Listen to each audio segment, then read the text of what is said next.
बिस्मिल्लाहिर्रहमानिर्रहीम। अस्सलाम वालेकुम स्टूडेंट, कैसे हैं बेटा आप सब।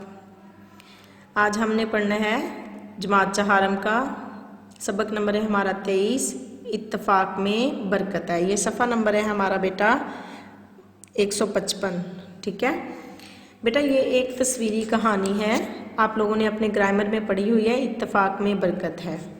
ये तस्वीरें दी होंगी और आपने इसकी मदद से अपनी जो कहानी है वो पूरी करनी होगी। तो मैं आपको थोड़ा सा इसमें गाइड कर देती हूँ कि किस तरह से। ये इस पिक्चर में एक बूढ़ा आदमी बैठा हुआ है और ये 4 लड़के हैं जो आपस में ऊंचा ऊंचा बोल रहे हैं, ऐसे सुनाई दे रहा है। ये जो लाइनें लगी हुई ना, ये इस बात की अलामत है कि ये बहुत लाउडली बोल रहे हैं यानी झगड़ा कर रहे हैं।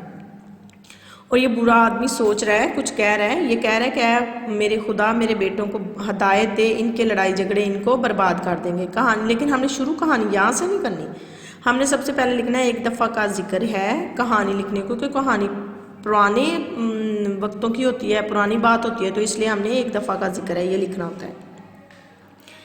कि एक बूढ़ा किसान था, उसके 4 बेटे थे जो हर वक्त आपस में लड़ते झगड़ते रहते थे। किसान उनको देखकर बहुत परेशान रहता था। उसने वो कहता था मेरे खुदा मेरे बेटों को हदायत दे, इनके लड़ाई झगड़े इनको बर्बाद कर देंगे। ये पहला 1 ऑप्शन दिया हुआ है।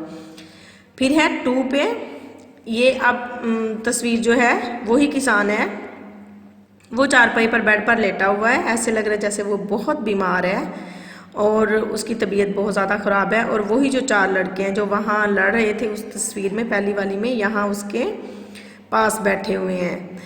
तो अब यहाँ पे नंबर 2 पे किसान कहता है, किसान बहुत ज़्यादा बीमार हो गया, उसने अपने बेटों को अपने पास बुलाया और उसने कहा मेरे पास ज़्यादा वक्त नहीं रहा, क्या तुम मेरी आखिरी ख्वाहिश पूरी कर सकते हो। किसान ने ये उनसे कहा। ये 2 था ऑप्शन। ऑप्शन 3 पे बेटे आगे से जवाब देते, बेटों ने कहा आप जो कहेंगे हम करने को तैयार हैं।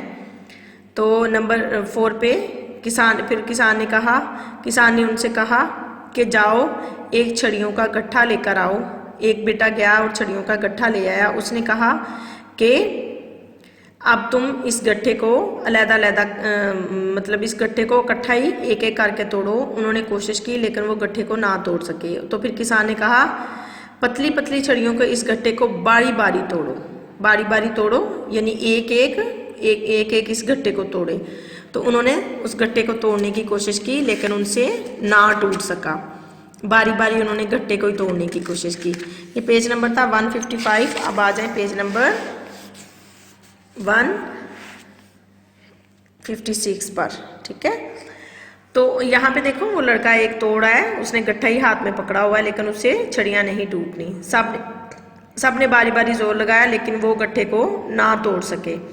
फिर वो उस अलग-अलग कर ली एक एक काली छड़ियाँ। फिर किसान के कहने पर उन्होंने एक एक लकड़ी को बासानी तोड़ दिया, यानी एक एक लकड़ी कर दी और सब ने मिलकर उसको एक एक को लेकर बासानी तोड़ दिया। तो किसान ने, अब ये देखें वो चारों खड़े हैं नीचे, उन्होंने फेस किया और किसान ने उनसे कहा कि बेटा अगर तुम गट्ठे की तरह इत्तेफाक से रहोगे तो तुम्हें कोई शख्स नुकसान नहीं पहुंचा सकेगा, लेकिन अगर तुम में ना इत्तफाकी होगी तो तुम छड़ियों की तरह अलग-अलग हो जाओगे और तुम्हें हर शख्स नुकसान पहुंचाएगा। तो इस कहानी का नतीजा क्या निकला? नतीजा ये है हर बात का कोई ना कोई एक पहलू होता है, कोई ना कोई वजह होती है, रीज़न होता है, अच्छाई होती है उसमें। तो इसमें ये अच्छाई थी, उसने अपने बेटों को ये बताना चाहा था कि अगर तुम इत्तफाक से रहोगे, मिलजुल कर रहोगे तो तुम लोग बरकत में रहोगे। तो इस कहानी का नतीजा ये है कि इत्तफाक में बरकत है।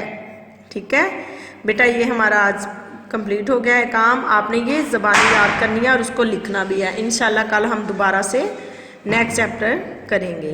फ़ी मानिल्लाह, अल्लाह हाफिज़। ये आपका ग्रामर का पोर्शन है बेटा, ग्रामर में ये कहानी आती है और आपने ये उर्दू 1 में दी गई है, उर्दू अलिफ में दी गई है, लेकिन आपने इसको ग्रामर के पोर्शन में भी करना है और इसमें भी करना है, तो दोनों तरफ हो जाएगी, बआसानी आप कर सकते हो। फ़ी मानिल्लाह बेटा, अल्लाह हाफिज़। अल्लाह पाक आप सबको अपने हिफ्ज़-ओ-मान में रखे।